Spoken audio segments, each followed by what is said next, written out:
قدیم لکھنؤ میں ذرائع نقل و حمل یعنی شہر میں ایک مقام سے دوسرے مقام تک جانے کے لیے جن سواریوں کا استعمال ہوتا تھا وہ کس قسم کی تھیں؟ پرانے لکھنؤ کی آبادی متحمل اور پرسکون تھی۔ تجارتی شور و شغف کا نام نہیں تھا۔ کشمکش حیات کی جد و جہد سے لوگ آشنا نہیں تھے۔ ایسے ماحول میں نہ طویل آمد و رفت تھی اور نہ رسل و رسائل میں دشواریاں درپیش ہوتی تھیں۔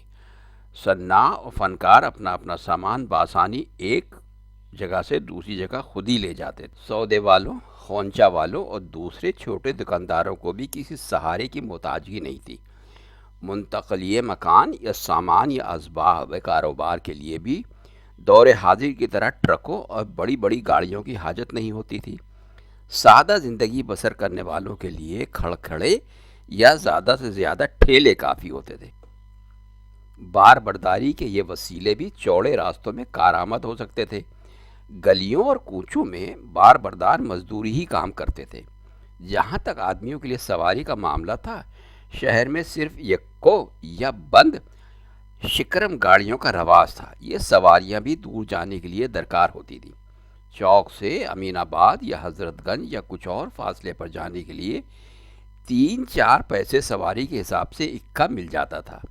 شکرم گاڑی کا نرخ 1 روپے سے زیادہ نہیں تھا، جس کی ضرورت بہت خاص مواقع پر پڑتی تھی۔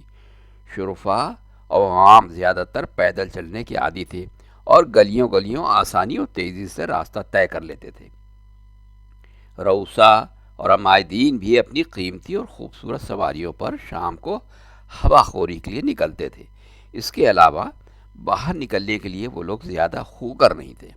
مستورات ڈولیوں، چوپہلوں اور فینس پر نکلتی تھی۔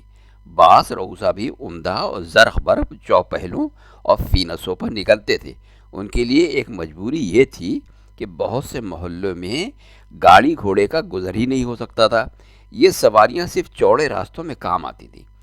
فینس اور چوپہلے کی سواریوں کا انتظام موجودہ صدی کے تیسری دہائی میں ختم ہو گیا تھا، اور قریب اسی زمانے میں شکرم گاڑی بھی ختم ہو کر ٹانگے کا رواج پا گیا۔ رکشہ بہت بعد کی پیداوار ہے۔ بائسیکل پر سوار ہونے کا چلن بھی 20ویں صدی کے شروع ہی میں تھا۔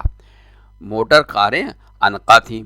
انگریزوں کے پاس ابتداً میں 2-1 گاڑیاں تھیں۔ راجگان نے جب موٹر خریدی تو پہلی دشواری ڈرائیوروں کی دستیابی میں پیش آئی تھی، اور جو ڈرائیور ملتے بھی تھے وہ اپنے مالکوں کو طرح طرح سے لوٹا کرتے تھے۔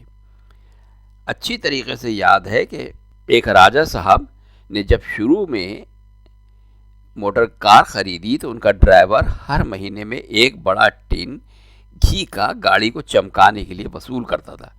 ایسا وہ کئی برس تک کرتا رہا۔ بعض کرائے کی گاڑیاں اور اکے بہت عمدہ اور دیدہ زیب ہوتے تھے۔ جانور بھی اچھی نسل کے ہوتے تھے، اور تو ساز و سامان میں زرخ برخ ہوتا تھا، لیکن یہ بہت سے ایسے بھی تھے جن پر بیٹھنے سے نہ بیٹھنا ہی بہتر ہوتا تھا۔ اکے والے افیونچی اور گھوڑے سوکھے مرے ہوئے ہوتے تھے، پھر بھی ان کو سواریاں ملی جاتی تھیں۔ شہر میں ہر طبقے کے لوگ شیریں کلام اور خوش گفتار تھے۔ بیشتر کی آوازیں بھی سریلی تھیں، اور قریب سبھی فقرے سست کرنے میں مشاق تھے۔ راستے میں سواریوں سے بات کرنا بھی معیوب نہیں تھا۔ اس سلسلے میں بہت سے دلچسپ ظرائف اور لطائف مشہور تھے۔ شوکت تھانوی نے اپنی زبانی جو واقعہ سنایا تھا وہ قابل ذکر ہے۔ حفیظ جالندھری پہلی بار لکھنؤ آئے تھے۔ شوکت تھانوی کے ہمراہ کسی شاعر سے ملنے جا رہے تھے۔ راستے میں ان دونوں کے درمیان جو باتیں ہوئی تھیں ان کو سن کر یقیناً اکے والا یہ سمجھ گیا ہوگا کہ دونوں بزرگ، خوشحال، فارغ البال اور تعلیم یافتہ ہیں۔ حفیظ صاحب کو عجلت تھی اور گھوڑا چلنے کا نام نہیں لے رہا تھا۔ وہ تیز چلنے کا برابر تقاضا فرما رہے تھے۔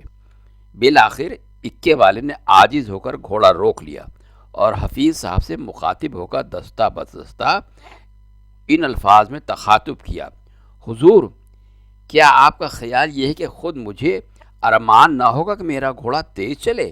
مگر کیا عرض کروں کہ ایسا آرام طلب گھوڑا ہے کہ کسی وزاداری میں فرق نہیں آنے دیتا۔ اللہ جانے کس رئیس کا چشم و چراغ ہے، یا ضرورت سے زیادہ تعلیم یافتہ ہے۔ یہی وجہ ہے کہ حضور اس کے ساتھ گستاخی کرنے کی ہمت نہیں پڑتی۔ گویا کہ آرام طلبی رئیسوں یا تعلیم یافتہ لوگوں کا شعار تھا۔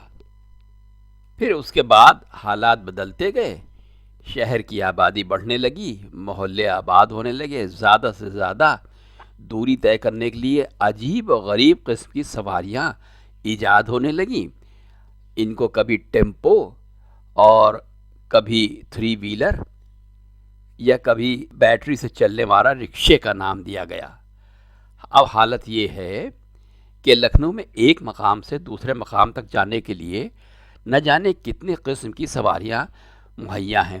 اس میں جو سب سے بہتر اور سب سے کارآمد چیز جو اب موجود ہے وہ میٹرو ٹرین ہے، جو کافی آرام دہ اور تیز رفتار ہے۔